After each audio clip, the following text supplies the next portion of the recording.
पहले की बात है। किसी गांव में एक बुढ़िया रहती थी। उस बुढ़िया के 7 बेटे थे, जिनमें 6 कमाने वाले थे, जबकि उस बुढ़िया का एक बेटा कोई भी काम नहीं करता था, जिसकी वजह से बुढ़िया अपने 6 कमाने वाले बेटों को अच्छा खासा भोजन बनाकर खिलाती और जो बेटा कुछ भी नहीं कमाता था उसे उन सबका जूठन खाने को देती। बुढ़िया का वो बेटा बड़ा ही भोला था।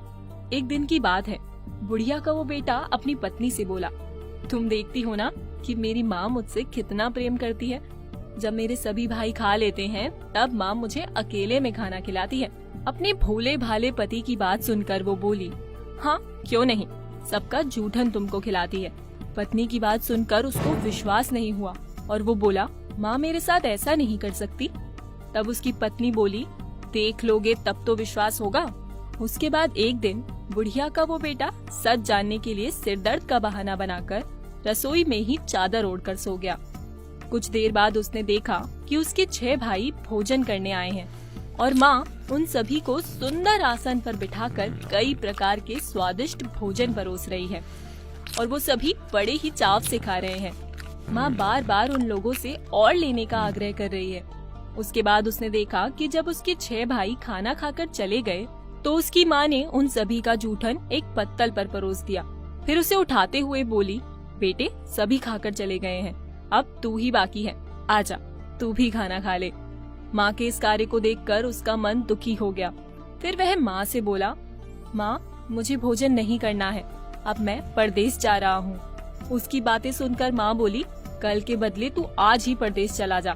माँ की बातें सुनकर वो बोला, हाँ आज ही जा रहा हूँ। यह कहकर वह घर से निकल गया। जब वह जाने के लिए तैयार हुआ तो उसे पत्नी का ख्याल आया, जो उस समय पशुओं के बाड़े में गोबर के उपले बना रही थी। वहाँ जाकर वो अपनी पत्नी से बोला, मैं परदेश जा रहा हूँ, कुछ वर्ष पश्चात लौटूंगा। तुम अपना ख्याल रखना और अपने धर्म से कभी भी विमुख न होना। पति की बातें सुनकर पत्नी बोली, स्वामी मेरी चिंता मत करिए, मैं यहाँ आराम से रहूंगी।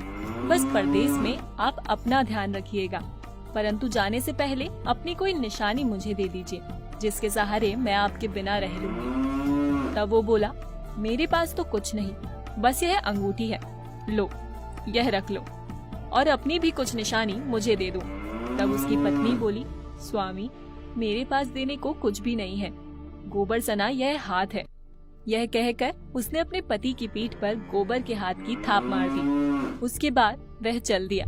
चलते चलते दूर के किसी एक नगर में पहुंचा। नगर पहुंचकर बुढ़िया का वह बेटा अपने लिए काम ढूंढने लगा। एक दिन जब वो काम की खोज में घूम रहा था तभी उसकी नजर एक दुकान पर गई। फिर वो दुकान के अंदर साहूकार से जाकर बोला, भाई मुझे काम की जरूरत है, कोई काम हो तो मुझे नौकरी पर रख लो। सौभाग्यवश उस समय साहूकार को भी एक नौकर की जरूरत थी। साहूकार बोला, ठीक है, लेकिन काम देखकर ही मैं तुम्हारी तनख्वाह निश्चित करूंगा। उसके बाद वह वहीं रहने लगा और सुबह 7 बजे से रात के 10 बजे तक उसी साहूकार की दुकान में काम करने लगा। कुछ दिनों में ही दुकान का सारा लेन देन, हिसाब किताब और सारा काम करने लगा। उसकी ईमानदारी और मेहनत को देखकर साहूकार खुश रहने लगा और कुछ दिनों के बाद ही साहूकार ने उसे आधे मुनाफे का हिस्सेदार बना लिया। उसके बाद देखते ही देखते वह कुछ सालों में नामी सेठ बन गया। इधर उसकी पत्नी जो उसके भाई और माँ के साथ रहती थी, उसे वे सभी मिलकर दुख देने लगे। पति के परदेश जाने के बाद वे सभी उससे घर का सारा काम करवाते। उसके बाद उसे जंगल में लकड़ी लाने को भेज देते और जब वो लकड़ी लेकर वापस आती तो उसकी सास उसे भूसे की रोटी खाने को देती और ग्लास की बजाय फूटे नारियल में पानी पीने को देती। इस तरह वो अपना जीवन काफी कष्ट में बिता रही थी। एक दिन की बात है, जब वो लकड़ी ले जा रही थी, उसने देखा कि रास्ते में पड़ने वाले मंदिर में कुछ औरतें पूजा पाठ कर रही हैं और कथा सुन रही हैं। यह देखकर वह उन औरतों के पास गई और पूछने लगी, बहन आप लोग किस देवता का व्रत कर रही हो और इसे करने से क्या फल मिलता है और इस व्रत को कैसे किया जाता है, मुझे भी बताओ, मैं तुम्हारा बड़ा एहसान मानूंगी। तभी उनमें से एक स्त्री बोली, सुनो, यह संतोषी माता का व्रत है। इसको करने से निर्धनता और दरिद्रता का नाश होता है और इस व्रत को करने से संतान की प्राप्ति होती है। साथ ही पति के वियोग से भी छुटकारा मिलता है। मन में जो भी कामना हो, संतोषी माता की कृपा से सब पूरी हो जाती है।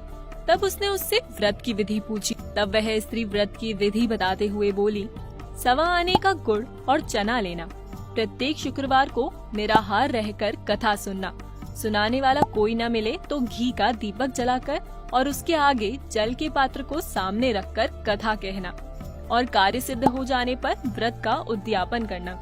3 मास में माता फल पूरा करती है। उद्यापन के दिन 2.5 सेर आटे का खाजा तथा खीर और चने का साग बनाना। इसके बाद 8 लड़कों को भोजन कराना। जहाँ तक हो सके देवर, जेठ, भाई बंधु के हों, ना मिले तो रिश्तेदारों और पड़ोसियों को बुलाना। उन्हें भोजन करा यथाशक्ति दक्षिणा देकर माता का नियम पूरा करना। उस दिन घर में खटाई नहीं खाना। यह सुनकर बुढ़िया की बहू वहाँ से लौट आई। लौटते समय रास्ते में उसने लकड़ी की गठरी को बेच दिया और उन पैसों से गुड़ चना खरीद लाई और व्रत की तैयारी कर संतोषी माता के मंदिर गई। वहाँ पहुंचकर उसने माता के चरण पकड़ लिए और विनती करने लगी, माँ मैं अज्ञानी हूँ, व्रत के कुछ भी नियम नहीं जानती, मैं दुखी हूँ। हे माता जगत जननी, मेरा दुख दूर कर, मैं तेरी शरण में आई हूँ। उसके बाद हर शुक्रवार वो माता के मंदिर जाती और उनसे यही विनती करती। कुछ दिन बाद माता को दया आई और उसके बाद एक शुक्रवार बीता कि उसके पति का पत्र आया और फिर अगले शुक्रवार को उसका भेजा हुआ पैसा भी आ पहुंचा। यह देखकर जेठ जेठानी जलने लगे। उधर वह संतोषी माता के मंदिर पहुंचकर माता के चरण पकड़कर रोने लगी और बोली, माँ मैंने तुमसे पैसा कब मांगा है, मुझे पैसे से क्या काम है, मुझे तो अपने सुहाग से काम है, मैं तो अपने स्वामी के दर्शन करना चाहती हूँ। तब संतोषी माता प्रसन्न होकर बोली, पुत्री तेरा स्वामी आएगा। यह सुनकर वो खुशी से बावली होकर घर में जाकर काम करने लगी। इधर संतोषी माँ सोचने लगी कि मैंने तो इस भोली पुत्री को कह दिया कि तेरा पति आएगा, लेकिन कैसे? लगता है उसे याद दिलाने को मुझे ही जाना पड़ेगा। इस तरह माताजी उस बुढ़िया के बेटे के स्वप्न में प्रकट होकर कहने लगी, तेरे घर बार कुछ है कि नहीं? वह बोला, मेरे पास सब कुछ है, माँ बाप है, पत्नी है, क्या कमी है? तब संतोषी माता बोली, पुत्र तेरी पत्नी अकेले घोर कष्ट उठा रही है, तेरे माँ बाप, भाई और तेरी भाभी उसे पीड़ा दे रहे हैं, वह तेरे लिए तरस रही है, तू उसकी सुध ले। वह बोला, हाँ माताजी यह तो मालूम है, परंतु जाऊं तो कैसे? परदेश की बात है, लेन देन का कोई हिसाब नहीं, कोई जाने का रास्ता नहीं, कैसे चला जाऊं? माँ कहने लगी, मेरी बात मान, सवेरे नहा धोकर संतोषी माता का नाम ले, घी का दीपक जलाकर दंडवत कर और दुकान पर जा बैठ। देखते देखते सारा लेन देन चुक जाएगा, जमा का माल बिक जाएगा, सांझ होते होते धन का भारी ढेर लग जाएगा। अगली सुबह वह माता के कहे अनुसार नहा धोकर संतोषी माता को दंडवत घी का दीपक जलाकर दुकान पर जा बैठा। थोड़ी देर में देने वाले रुपया लाने लगे, लेने वाले हिसाब लेने लगे। शाम तक धन का भारी ढेर लग गया। चमत्कार देखकर प्रसन्न होकर मन में माता का नाम लेकर वो घर ले जाने के वास्ते गहना, कपड़ा, सामान खरीदने लगा। यहाँ काम से निपटकर वो तुरंत घर को रवाना हुआ। उधर उसकी पत्नी रोज जंगल लकड़ी लाने जाती और लौटते वक्त माताजी के मंदिर में विश्राम करती। एक दिन जब वह लकड़ी लेकर मंदिर आई तो उसने देखा कि धूल उड़ रही है, तो वह संतोषी माता से पूछी, हे माता यह धूल कैसे उड़ रही है? तब माता बोली, हे पुत्री तेरा पति आ रहा है, अब तू ऐसा कर, लकड़ियों के 3 बोझ बना ले, एक नदी के किनारे रख और दूसरा मेरे मंदिर पर और तीसरा अपने सर पर। तेरे पति को लकड़ियों का गट्ठर देख मोह पैदा होगा, वह यहाँ रुकेगा, नाश्ता पानी खाकर माँ से मिलने जाएगा। तब तू लकड़ियों का बोझ उठाकर जाना और चौक में गट्ठर डालकर जोर से आवाज लगाना, लो सासू जी लकड़ियों का गट्ठर लो, भूसे की रोटी दो, नारियल के खेपड़े में पानी दो, आज मेहमान कौन आया है? माताजी से बहुत अच्छा कहकर उसने प्रसन्न मन से लकड़ियों के 3 गट्ठर बनाए, एक नदी के किनारे पर और एक माताजी के मंदिर पर रख दिया। कुछ समय बाद उसका पति वहाँ आ पहुँचा। सूखी लकड़ी देख उसकी इच्छा हुई कि वो यहीं पर विश्राम करे। फिर वह वहीं रुक गया और भोजन कर अपने घर को पहुँचा। उसी समय सिर पर लकड़ी का गट्ठर लिए बुढ़िया की बहू भी पहुँची और लकड़ियों का भारी बोझ आंगन में डालकर जोर से आवाज देने लगी, लो सासू जी लकड़ियों का गट्ठर लो, भूसे की रोटी दो, आज मेहमान कौन आया है? यह सुनकर उसकी सास बाहर आकर कहने लगी, बहू ऐसा क्यों कहती हो, तेरा पति ही तो आया है। आ बैठ, मीठा भात खा, भोजन कर, कपड़े गहने पहन। उसकी आवाज सुन उसका पति बाहर आया और अंगूठी देखकर माँ से पूछा, माँ यह कौन है। माँ बोली, बेटा यह तेरी पत्नी है। जब से तू गया है तब से सारे गांव में भटकती फिरती है, घर का कामकाज कुछ नहीं करती, 4 पहर आकर खा जाती है। वह बोला, ठीक है माँ, मैंने इसे भी देखा और तुम्हें भी। अब मुझे दूसरे घर की चाबी दो, आज से मैं और मेरी पत्नी उसमें रहेंगे। माँ बोली, ठीक है, जैसी तेरी मर्जी। उस दिन के बाद से बुढ़िया का वह बेटा अपनी पत्नी के साथ अलग रहने लगा। देखते ही देखते उसका राजा के महल जैसा ठाट बाट बन गया। अब क्या था, उसकी पत्नी भी सुख भोगने लगी। इतने में शुक्रवार आया। उसने पति से कहा, स्वामी मुझे संतोषी माता के व्रत का उद्यापन करना है। पति बोला, खुशी से कर लो। फिर वह उद्यापन की तैयारी करने लगी। जेठानी के लड़कों को भोजन के लिए कहने गई। उन्होंने मंजूर किया, परंतु पीछे से जेठानी ने अपने बच्चों को सिखाया, देखो भोजन के समय खटाई मांगना, जिससे उसका उद्यापन पूरा न हो। लड़के आए और भर पेट खीर खाई, परंतु बाद में कहने लगे, हमें खटाई दो, खीर खाना हमको नहीं भाता। यह सुनकर वह कहने लगी, खटाई किसी को नहीं मिलेगी, ये तो संतोषी माता का प्रसाद है। यह सुनकर लड़के उठ खड़े हुए, बोले, नहीं दोगी तो पैसे ही दे दो। भोली बहू कुछ नहीं जानती थी, उसने जेठानी के लड़कों को पैसे दे दिए। उसके बाद लड़के उसी पैसे से खरीदकर इमली की खटाई खाने लगे। यह देखकर संतोषी माता क्रोधित हो गई। उसी समय राजा के सैनिक उसके पति को पकड़ कर ले गए। इधर जेठ जेठानी उसे भला बुरा कहने लगे, लूट लूट कर धन इकट्ठा कर लाया है, सब मालूम पड़ जाएगा जब जेल की मार खाएगा। जेठ जेठानी की बातें उसे सहन नहीं हुई और रोती हुई माताजी के मंदिर चली गई और चरण पकड़कर कहने लगी, हे माता तुमने क्या किया। हंसाकर अब भक्तों को रुलाने लगी। माता बोली, बेटी तूने उद्यापन करके मेरा व्रत भंग किया है। वह कहने लगी, माता मैंने तो भूल से लड़कों को पैसे दे दिए थे, मुझे क्षमा करो, मैं फिर तुम्हारा उद्यापन करूंगी। माँ बोली, अब भूल मत करना।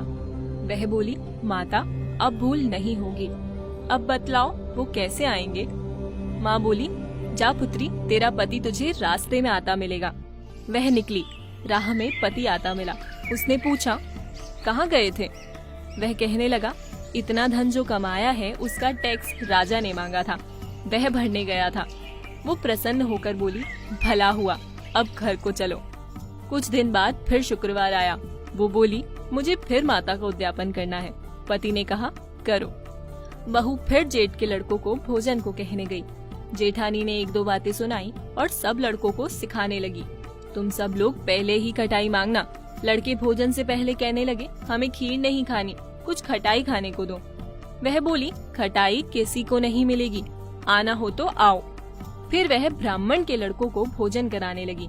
यथाशक्ति दक्षिणा की जगह 1-1 फल उन्हें दिया। यह देख संतोषी माता प्रसन्न हुई। उसके बाद माता की कृपा से 9वें मास में उसे चंद्रमा के समान सुंदर पुत्र प्राप्त हुआ। पुत्र को पाकर प्रतिदिन माता जी के मंदिर को जाने लगी। एक दिन माता संतोषी ने सोचा कि यह स्त्री रोज मेरे पास आती है, आज क्यों ना मैं इसके घर चलूं। यह विचार कर माता ने भयानक रूप बनाया। गुड़ चने से सना मुख, ऊपर सूंड के समान होठ, उस पर मक्खियाँ भिन भिन कर रही थी। दहली पर पैर रखते ही उसकी सास चिल्लाई, देखो रे, कोई चुड़ैल डाकिन आ गई है, लड़कों इसे भगाओ, नहीं तो किसी को खा जाएगी। संतोषी माता के ऐसे रूप को देखकर लड़के भगाने लगे, साथ ही चिल्लाकर खिड़की बंद करने लगे। उधर बुढ़िया की बहू की नजर जब संतोषी माता पर गई तो वह प्रसन्नता से पगली बनकर चिल्लाने लगी, आज मेरी माता जी मेरे घर आई हैं। इतना कहकर उसने बच्चों को पटक दिया और माता की ओर दौड़ पड़ी। यह देख सास को क्रोध आ गया। वह बोली, क्या उतावली हुई है, बच्चों को पटक दिया। इतने में माँ के प्रताप से लड़के ही लड़के नजर आने लगे। वह बोली, माँ मैं जिनका व्रत करती हूँ यह वही संतोषी माता है। उसके बाद सबने माता जी के चरण पकड़ लिए और विनती कर कहने लगे, हे माता, हम मूर्ख हैं, अज्ञानी हैं, तुम्हारे व्रत की विधि हम नहीं जानते, व्रत भंग कर हमने बड़ा अपराध किया है। हे माता, आप हमारा अपराध क्षमा करो। इस प्रकार माता प्रसन्न हुई। फिर बुढ़िया बोली, हे माता, आपने जैसा फल मेरी बहू को दिया है वैसा ही फल सबको देना, जो भी आपकी सच्ची मन से पूजा करे और कथा सुने। बोलो संतोषी माता की जय। दर्शकों, संतोषी माता की ये कथा यही समाप्त होती है।